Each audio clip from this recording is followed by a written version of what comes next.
Hola chicos, ¿cómo están? Nuevamente los saludo en este curso de neuropsicología. Eh, la invitación nuevamente a ver las clases de TDAH, de traumatismo cardioencefálico y los ACV con los tumores. Ahí está la invitación para que revisen las demás clases asincrónicas y esta clase que nos compete en el día de hoy es la clase de infecciones del sistema nervioso, ¿no? Esa es la clase que nos compete en este día del seminario de neuropsicología, básicamente. Tal como vimos en la clase pasada de las unidades funcionales del URIA, entonces es interesante porque vemos lo que es el sistema nervioso, ¿no? Básicamente el sistema nervioso es un complejo conjunto de células encargadas de dirigir, supervisar, controlar todas las actividades y funciones, procesos de nuestros órganos y organismo en general, básicamente, ¿no? Eso es muy interesante en lo que atañe al tema del sistema nervioso. Entonces, el sistema nervioso tiene la función, en grandes rasgos, de captar y procesar todas las informaciones que provienen de el exterior como de el interior. Eso es lo que es el sistema nervioso central.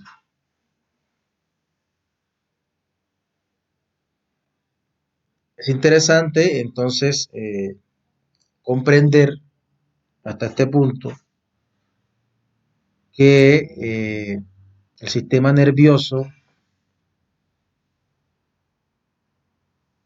tiene unas clasificaciones, ¿no? Entonces, como les decías, el sistema nervioso tiene estas funciones y está compuesto básicamente tal como se ve en la imagen del encéfalo, la médula espinal y los ganglios nerviosos, ¿sí? El cerebro, la médula espinal y los nervios periféricos, el sistema nervioso. Tenemos el sistema nervioso central, que está compuesto por estas estructuras básicamente, y la función básica es recibir e interpretar los estímulos que captan nuestros sentidos, ¿no? Eso da como resultado la elaboración de respuestas que necesitamos en cada momento y mantener el funcionamiento de nuestro cuerpo. El encéfalo o cerebro es la parte principal del sistema nervioso central, controla a los demás órganos, es el que emite todas las señales, ¿no?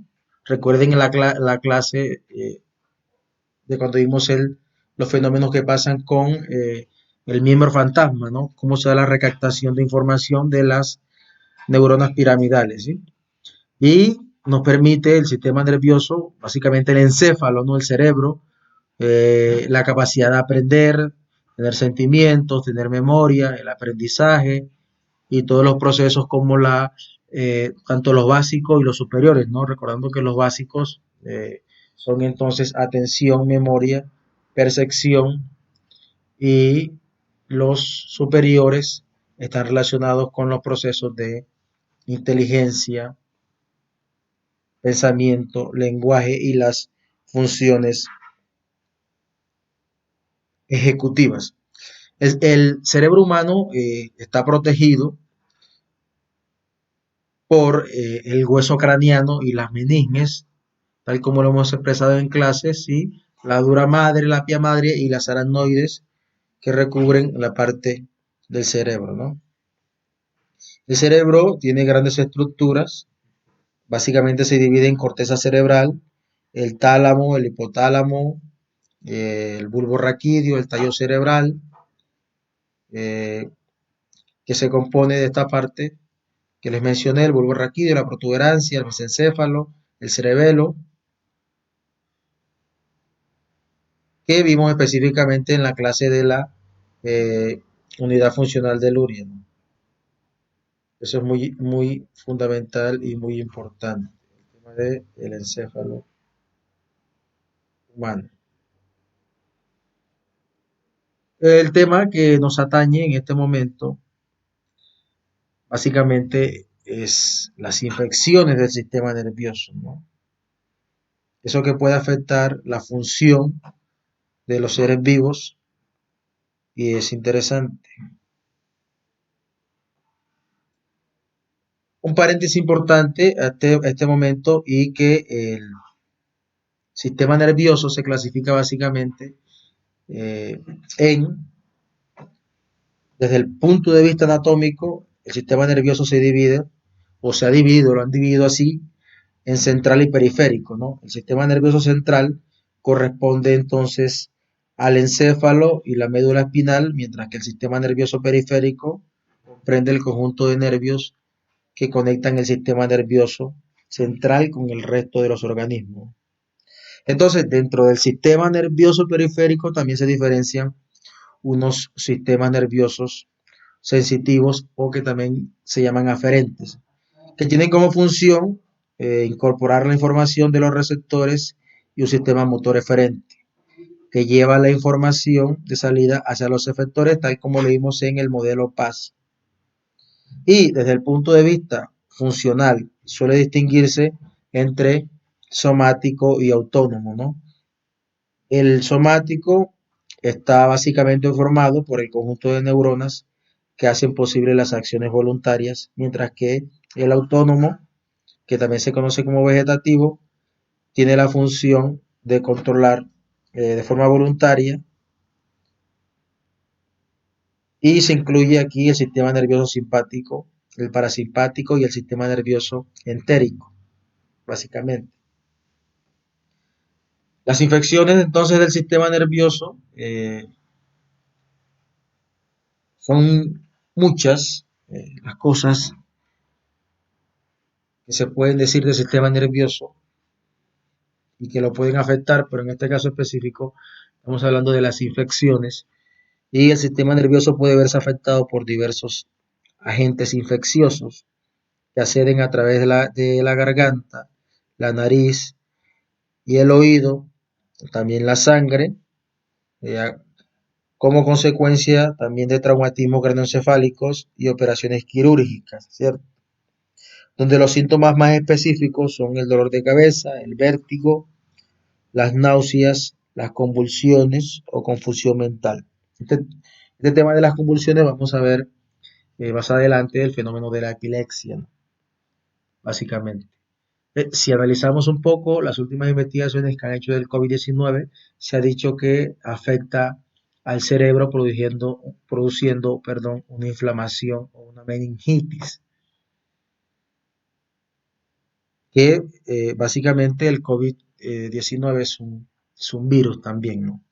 Entonces, dentro de los procesos infecciosos pueden provocar daño cerebral por diversas razones. La primera es que interfieren el suministro de sangre produciendo trombosis, hemorragias o obturación completa de los vasos sanguíneos. Un aviso parroquial, por favor revisar la clase de accidentes cerebrovasculares para comprender el concepto de que es un trombo, de que es una hemorragia, ¿no? Que es un vaso sanguíneo. Pueden también afectar las membranas de las neuronas alterando sus propiedades eléctricas o sus propiedades enzimáticas. Alteran el equilibrio metabólico de la glucosa y el oxígeno de las neuronas, llegando a provocar su destrucción. Recordemos entonces que se dice que la glucosa que utiliza el cerebro al día debe ser más o menos parecida a una cucharada. Y lo interesante es que la glucosa es el único azúcar que alimenta al cerebro, ¿no? Es la principal fuente de energía. Y en los seres humanos, nosotros, requiere aproximadamente más o menos el 20% de energía derivada de la glucosa. Por lo tanto, es necesaria la glucosa para la función cerebral adecuada.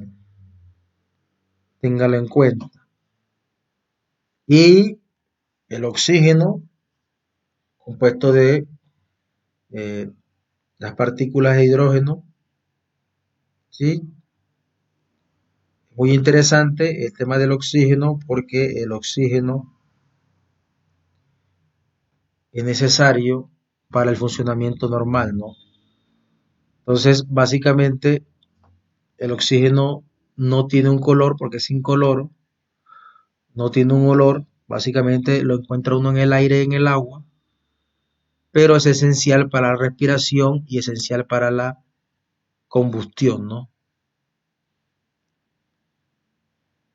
Es muy fundamental esta molécula, que es un elemento que necesitamos, necesita el cerebro para funcionar normalmente.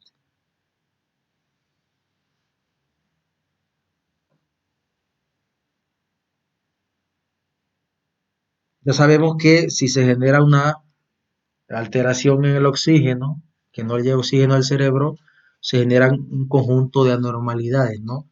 De lo que se conoce como necrosis, que pueden alterar el funcionamiento normal de todo el sistema nervioso y todo lo que compone todo este tema, ¿no? Entonces es muy interesante cuidar nuestro sistema nervioso.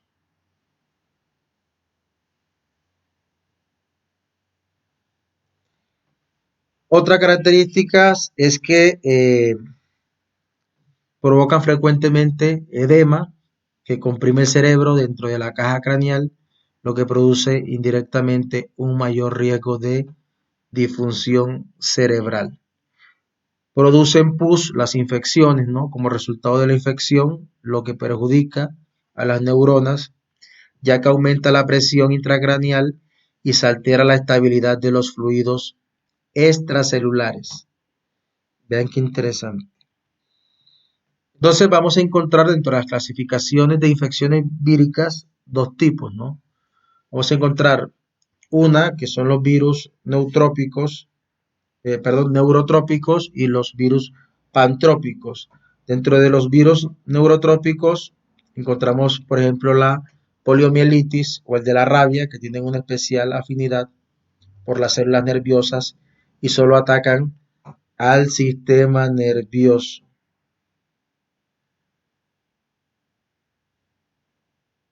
Es muy interesante ese concepto. Y los virus, por su lado, pantrópicos, están relacionados como el herpes simple, además de afectar al sistema nervioso, pueden causar daños en otros organismos, ¿no? Eso es, eh, son datos. Dentro de las víricas, entonces vamos a encontrar que básicamente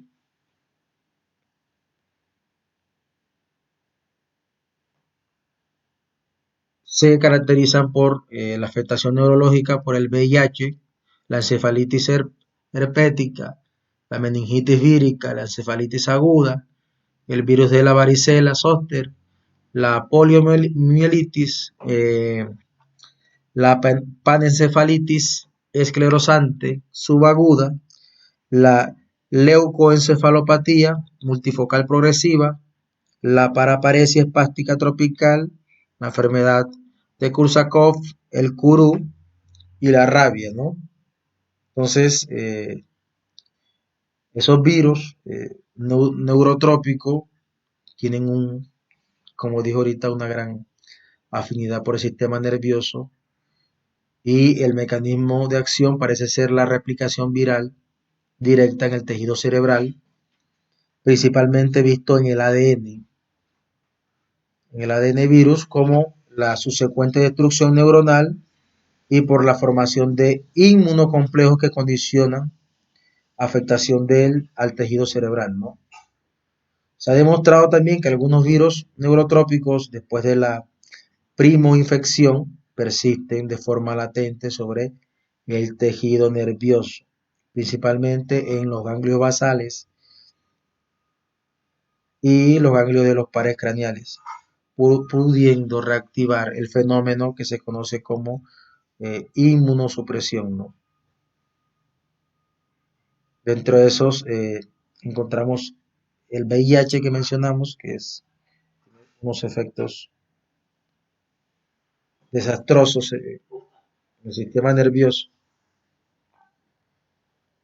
Las bacterianas, encontramos aquí entonces la meningitis bacterianas, el acceso cerebral, el acceso epidural, la empiema subdural, la lepra, el botulismo, el tétano, la difteria, la brucelosis, la tromboflebitis séptica de los senos durales, la encefalitis bacteriana, la infección tuberculosa del sistema nervioso, la micoplasmosis, el Whipple.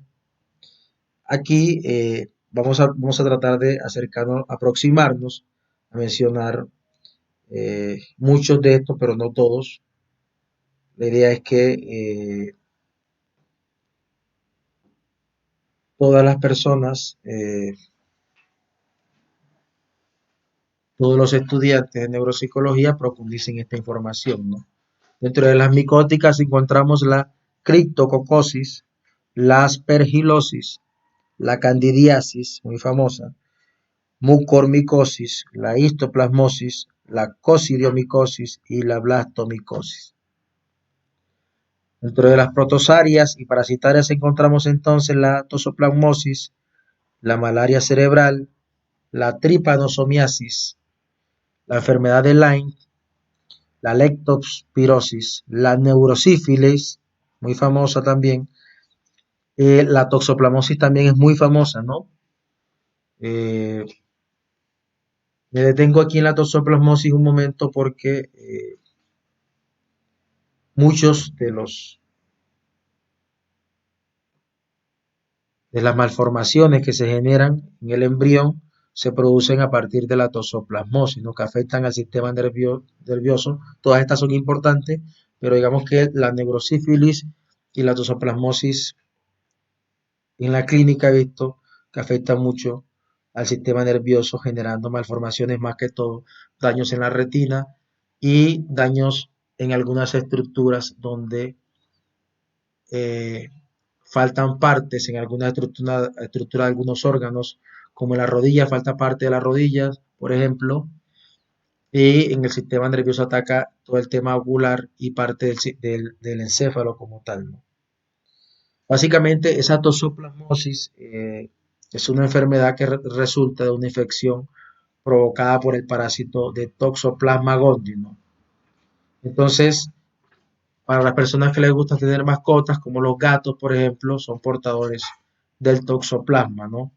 Entonces, imagínense si usted está cerca de un gato y está embarazada, pueden venir complicaciones con el embrión, ¿no? Con el feto. Entonces, la toxoplasmosis se produce por la infección con un parásito común que se encuentra por lo generalmente en las heces de los gatos, ¿no?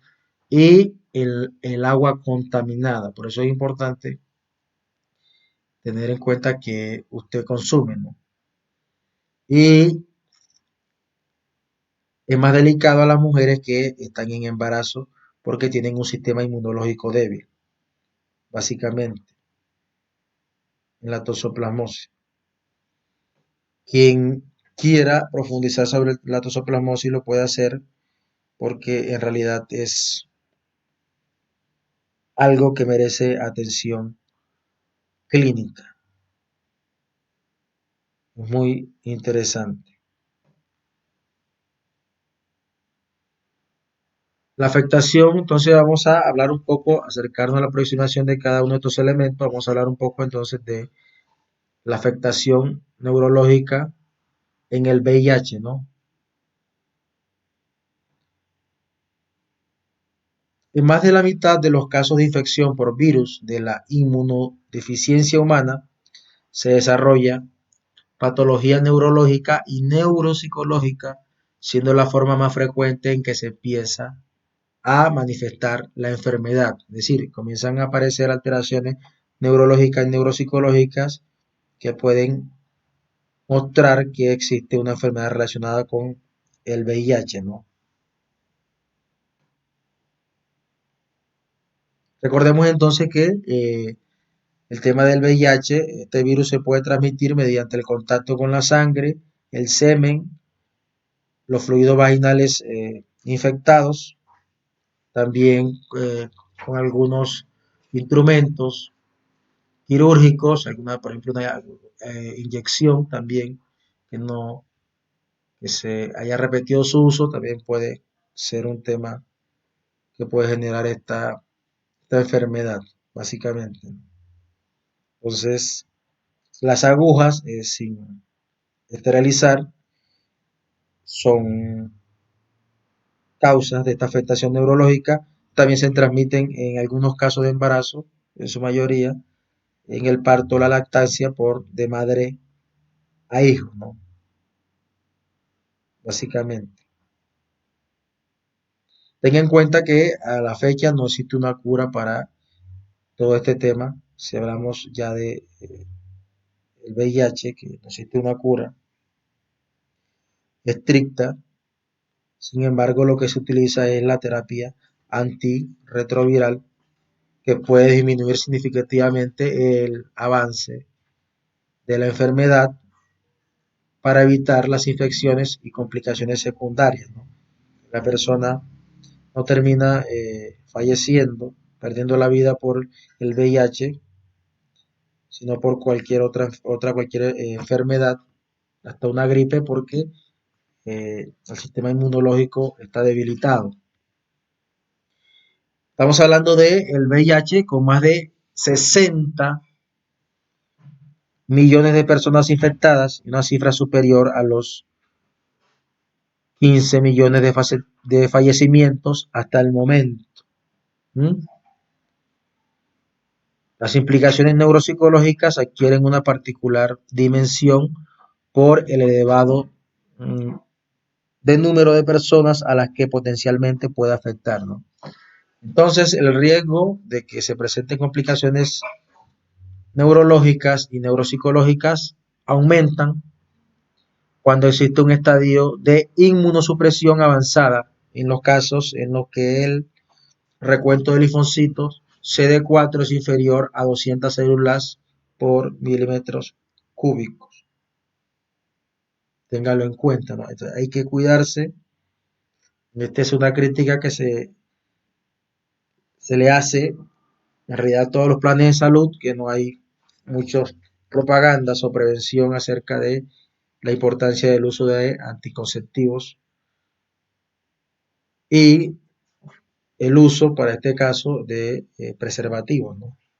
Que es sin duda un fenómeno que ha demostrado ser un problema de salud para todos. Entonces, cuando hablamos de la inmunosupresión, básicamente estamos hablando de que son fármacos, ¿no? Como la azatioprina y el metotrexato, que generalmente se administran de forma subcutánea. Hay otros, hay muchos más, pero básicamente recuerdo estos dos fármacos, básicamente. Y que se utilizan básicamente para controlar una enfermedad, ¿no? Eso es lo que se utiliza. Las personas con VIH entonces constituyen una población de riesgo que merece especial atención desde la neuropsicología, ya que tienen mayores probabilidades de presentar alteraciones en sus procesos cognitivos, eh, especialmente los procesos como atención, la memoria, aviso parroquial, revisen la clase de TDAH, memoria y capacidad de realizar nuevos aprendizajes, esto según Clemente y Portellano, citado en el año 2000. La infección por el virus de inmunodeficiencia humana se complica frecuentemente con un proceso demenciante progresivo conocido como complejo demencia-sida, conocido por sus siglas en todo el mundo como CDS. más recientemente reformulado como complejo cognitivo motor. Es un trastorno considerado como una modalidad de encefalitis subaguda o crónica producida por el virus del VIH, que se manifiesta en fases avanzadas de inmunosupresión, presentando alteraciones cognitivas, conductuales y motoras diversas. Entonces, la invitación es que se sensibilice usted a sus familiares acerca del uso del preservativo, ¿no? Por un rato de placer puede estar complicándose la vida. Ya sabe todo lo que hace un momento de placer y si cuenta con la mala suerte de tener la enfermedad, bueno, no la puede pasar tan bien, no tan chévere. El inicio del deterioro en este cuadro suele ser insidioso, con progresión gradual y mayor gravedad cuanto más deficiente sea el estado inmunitario. Si le sumamos que la persona se deprime y demás, que no quiere comer, eh, puedes avanzar mucho más rápido en la enfermedad. Es habitual la pérdida progresiva del habla como consecuencia de enfermedades oportunistas y también pueden presentarse un estado de memoria o síndrome de desinhibición, manifestándose el paciente con aparente hipomanía, aunque en otros casos pueden manifestarse signos depresivos o manifestaciones psicóticas. Qué interesante todo este fenómeno. Quien quiera puede profundizar sobre la hipomanía, sobre los signos depresivos y las manifestaciones psicóticas, de qué se trata. En la mitad de los casos, el deterioro se instala en menos de 6 meses, ¿no?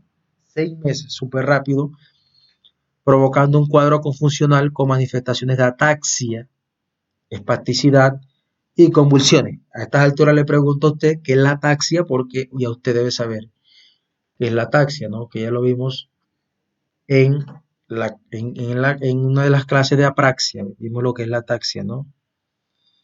En otros casos, el curso es más lento y en ocasiones fluctuante, siendo frecuentemente las alteraciones en la memoria de fijación y la velocidad de procesamiento cognitivo. Recuerde que la velocidad de procesamiento hace referencia a la rapidez en la que usted da una respuesta, ¿no? Y la soluciona de forma correcta, de qué tan rápido hace una tarea, básicamente. En algunas ocasiones, los déficits cognitivos se pueden confundir con manifestaciones de abandonismo o depresión. Entonces hay que tener buen ojo clínico, como se dice coloquialmente, para evaluar todos estos procesos. Pasamos ahora al tema de la encefalitis por herpes simple, que es muy famosa también. La encefalitis producida por el herpes simple es la enfermedad viral más frecuente del sistema nervioso. Óigase bien, la más frecuente. ¿Sí? Su incidencia es de un caso por cada 300.000 personas al año, afectando a todos los grupos de edad. Eso sin sumar que la encefalitis eh, por herpes simples eh, tiene un gran número de familias, por generalmente comprenden 2 cepas de virus de la familia de los herpes virus que pueden causar las infecciones en los seres humanos, ¿no? El famoso herpes simple tipo 1 y el virus herpes simple tipo 2, ¿no? Quien quiera puede profundizar sobre este fenómeno porque es interesante de verdad. Hasta la llegada de la ciclovir provocaba hasta un 70% de fallecimientos, aunque este índice ha descendido a menos del 20% de los casos, ¿no? De las famosas aciclovir. Tras varios días de fiebre, cefalea y náuseas, el paciente presenta trastornos en la percepción olfatoria, afasia, crisis y alteraciones de carácter junto con estado de obnubilación, que es un trastorno de la conciencia. Recomiendo quien quiera profundizar sobre los estados de conciencia, la semiología psiquiátrica esta aborda los trastornos de conciencia, afectando a los lóbulos temporales internos y al lóbulo frontal.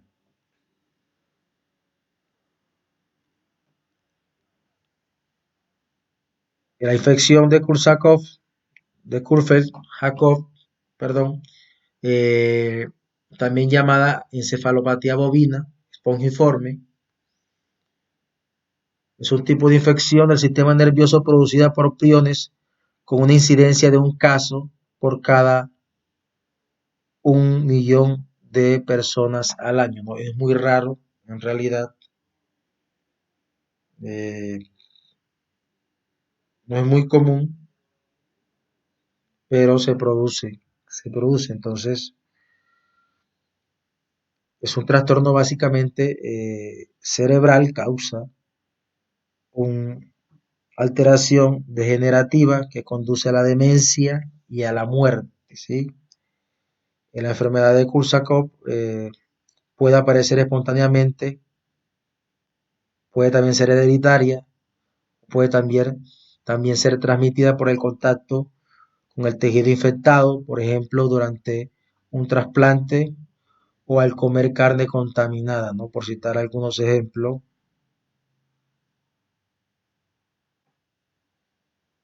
Entonces, produce degeneración progresiva del encéfalo, afectando principalmente al corteza cerebral y al cerebelo. En las fases prodrómicas produce astenia y cambios en el humor, con mayor labilidad psíquica, siendo más frecuente las crisis mioclónicas, ¿no?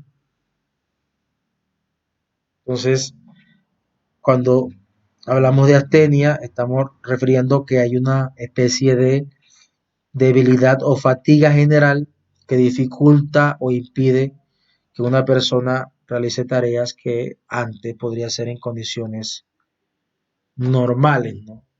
Que antes podría hacerlo porque es como si tuviera una debilidad. Entonces, es interesante.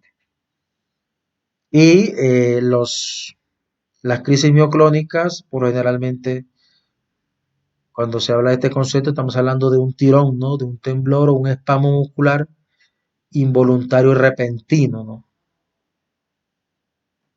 Porque existe una fatiga muscular o también a veces se da porque hay niveles bajos de magnesio.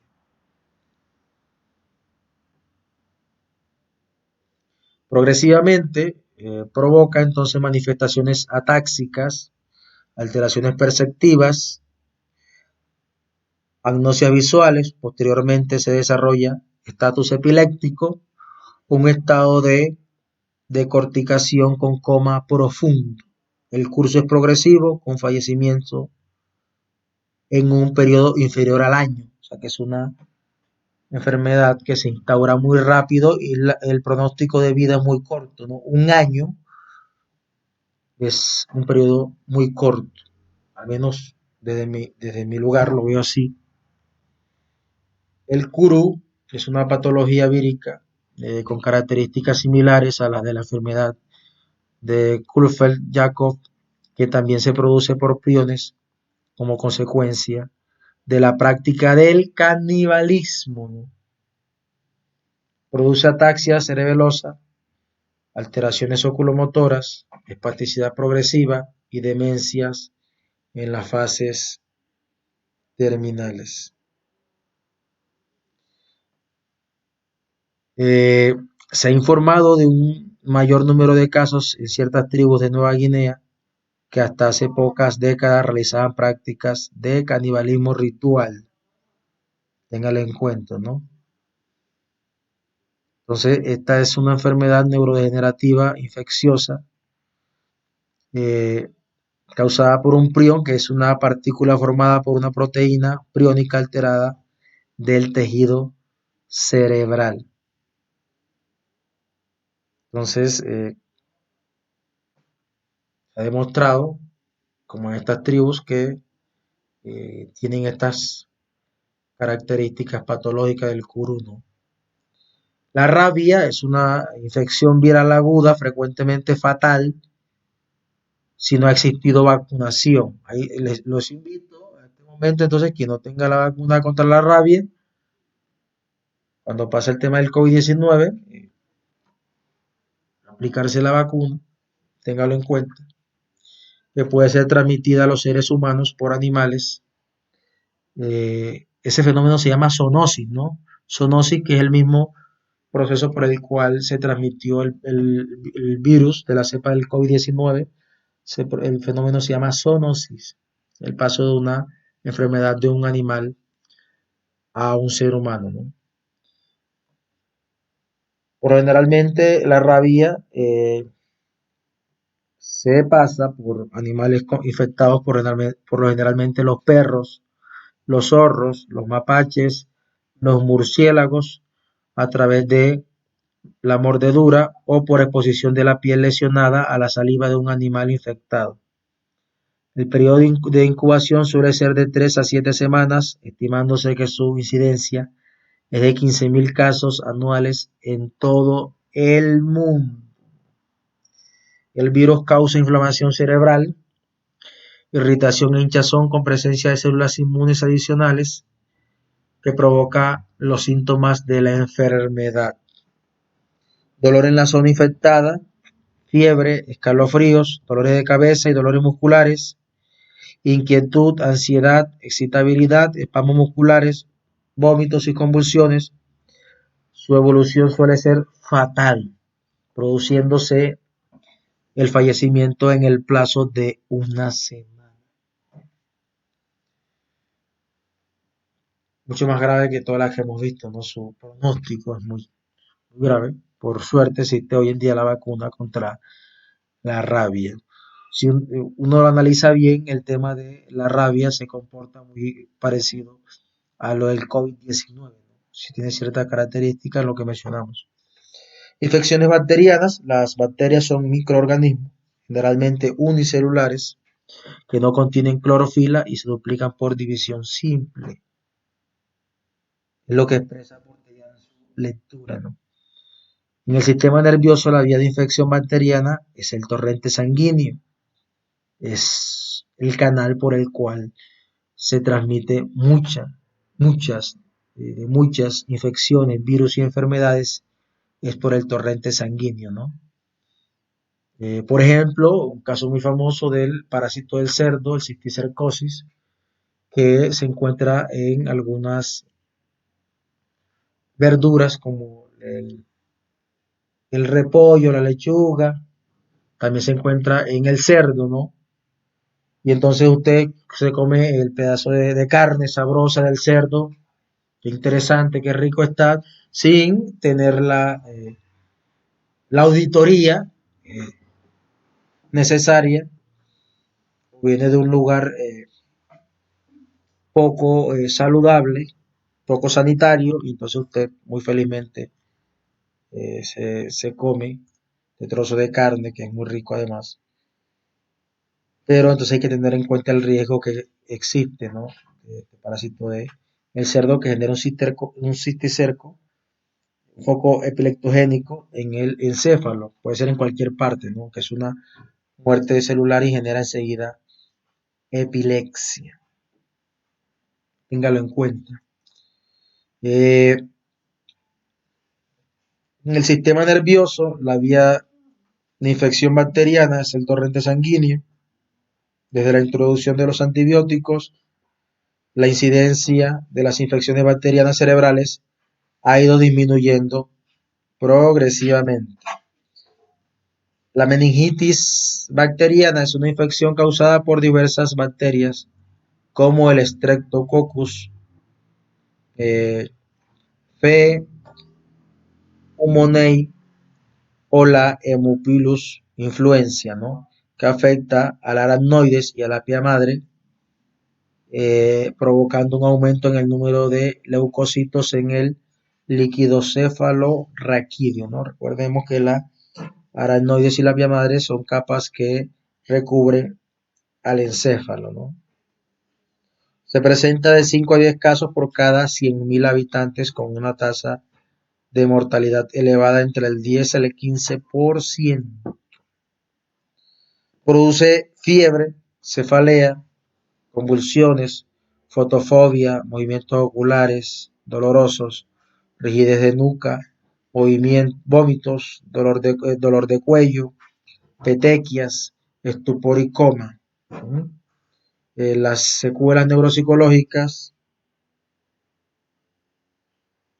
pueden oscilar desde la recuperación total hasta la presencia de déficits crónicos en atención, memoria, lenguaje o en la actividad perceptivo-motora, ¿no? Por lo generalmente cuando hablamos de petequia estamos hablando de puntos redondos y pequeños de color púrpura, a veces también de color marrón, debido al sangrado de la piel eh, que se da en un área pequeña, ¿no? Por un traumatismo menor, que se genera básicamente por un trastorno de coagulación en la sangre. Los accesos cerebral, el acceso cerebral, un acceso es una colección de material purulento dentro del cerebro, pus, ¿no? Purulento, que suele estar asociado a edema, constituyendo un proceso necrótico. Necrótico, recordemos que cuando hablamos de necrosis estamos hablando de muerte neuronal, tejido muerto, pero no de forma natural, ¿no? Que es la apoptosis, que es muy diferente. Cuando los microorganismos se multiplican y destruyen las células cerebrales, el acceso se comporta como una masa que crece y que al extenderse produce aumento en la presión intracraneal. Hay que sospechar entonces de su presencia ante cualquier paciente con clínica sugestiva de proceso expansivo intracerebral y que cuente entre sus antecedentes un proceso séptico local producido por ejemplo, otitis, sinusitis o traumatismo craneal abierto. Aquí está el aviso parroquial de mirar la clase asincrónica de los traumatismos craneoencefálicos, ¿no? Los accesos se inician por la presencia de un pequeño foco de bacterias purulentas que producen necrosis de la región afectada. Puede ser de localización cerebral, pero también epidural, subdural o medular, con unas tasas de mortalidad que oscilan entre el 10 y el 40%. El síntoma más habitual es la cefalea de intensidad moderada, de localización hemicraneal, aunque también son frecuentes las convulsiones y la alteración en el nivel de conciencia, desde la letargia hasta el coma, ¿no?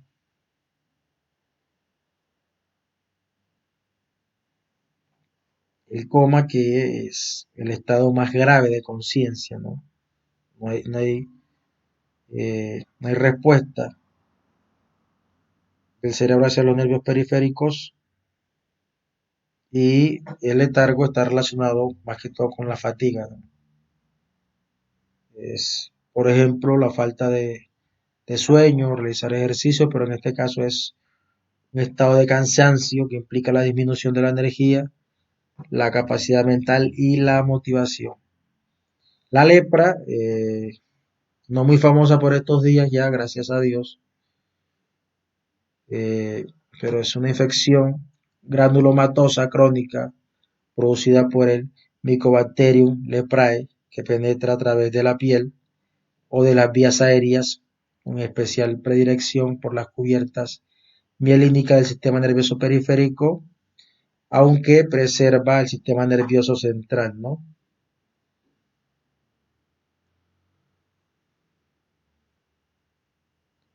Algunas modalidades de lepra pueden afectar de manera precoz a los nervios periféricos, causando un dolor intenso y atrofia muscular con el consiguiente déficit motor, ¿no? Esta enfermedad de lepra por lo generalmente produce úlceras no cutáneas, daño neurológico y esa debilidad muscular que cada día va a empeorar, ¿no? La lepra en realidad no es muy contagiosa y tiene un largo periodo de incubación antes de que aparezcan los primeros síntomas, lo que dificulta sin duda alguna saber dónde y cuándo se contrae la enfermedad. Los niños son más vulnerables a contraerla que los adultos, pero básicamente lo que se conoce o lo que se piensa es que la bacteria se disemina cuando una persona inhala las pequeñas gotas en el aire liberadas cuando alguien con lepra tose, ¿no? O estornuda. Eh, en algunos países la lepra es más común, por ejemplo en los climas templados tropicales y subtropicales. Por ejemplo en los Estados Unidos hay un dato clínico que se diagnostican aproximadamente 100 casos de lepra cada año, más que todo en el sur de California, Hawái, básicamente, ¿no? El botulismo es una modalidad de toxemia o envenenamiento adquirido por la infección de una neurotoxina que puede estar contenida en conservas y alimentos enlatados. Los síntomas se presentan varios días después de la ingestión, provocando náuseas, vómitos y dolor abdominal, seguido de trastornos neurológicos como la diplopia, ptosis, la visión borrosa, la fotofobia, la paresia flácida y en ocasiones la parálisis vulvar, sin que inicialmente el paciente presente alteración en el nivel de conciencia. Produce un índice de fallecimiento que oscila entre el 20 y el 70% y su recuperación es muy lenta, dejando secuelas neuropsicológicas muy variadas dependiendo de la gravedad de la afectación.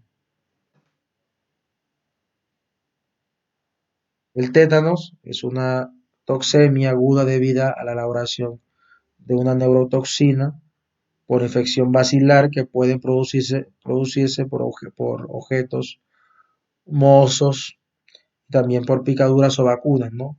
Por ejemplo, un hierro que tiene muchos tiempo puede generar, un pedazo de metal puede generar el tétano. Dicha neurotoxina se disemina por la médula espinal a través de los axones, provocando un aumento del tono muscular. El periodo de incubación dura más o menos 2 semanas, provocando fiebre, hiperreactividad simpática, escalofríos, rigidez muscular grave, espasmos. Las bacterias del tétanos pueden permanecer en determinados medios durante varios años y son resistentes incluso a 20 minutos de ebullición, dejando parálisis ocular como secuela. Las infecciones fúngicas y protozarias hacen referencia a un hongo que es cualquier miembro de un grupo de plantas que carece básicamente de clorofila y subsiste con materia orgánica viva o muerta. El cerebro es muy resistente a los hongos, pero en caso de que exista una disminución en sus defensas biológicas, puede verse afectado por infecciones fúngicas, como sucede en la tuberculosis, los tumores malignos o el VIH, asociándose a un estado de inmunosupresión. Los hongos más frecuentes que pueden afectar al sistema nervioso son el criptococo, la nocardia, la cándida y el aspergillus. Como consecuencia de la infección micóticas, son frecuentes los cuadros de meningitis subaguda complicada con accesos cerebrales. Las funciones cognitivas pueden verse afectadas a veces de un modo sutil, solo evidenciablemente mediante las pruebas neuropsicológicas.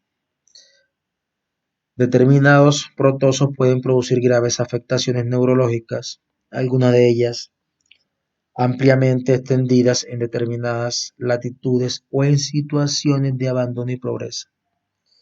La toxoplasmosis y la malaria son dos modalidades de infecciones del sistema nervioso provocadas por protozoos. La toxoplasmosis, de las que le hablé un momento, que me detuve, eh, me llama la atención porque en la clínica lo ve uno mucho, ¿no? Más que todo en familias de estrato uno, 2 y 3.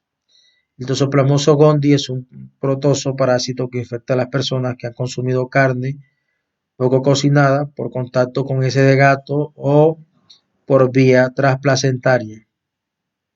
Miren el dato interesante, carne poco cocinada, ¿no? Para la persona que le gusta la carne tres cuartos, que le gusta la carne cruda porque así se ve más interesante, la cocción tiene un fundamento interesante en la carne, ¿no? Es evitar el paso de muchas enfermedades. Ténganlo en cuenta. Los pacientes con inmunosupresión tienen mayor riesgo de padecer toxoplasmosis. Por ejemplo, en el caso de VIH-Sida, la probabilidad aumenta cuando el número de linfocitos CD4 es inferior a 200 mililitros, ¿no? La forma más frecuente de presentación es la de meningoencefalitis aguda o subaguda con disminución del nivel de conciencia y fiebre, siendo la tasa de mortalidad del 70%.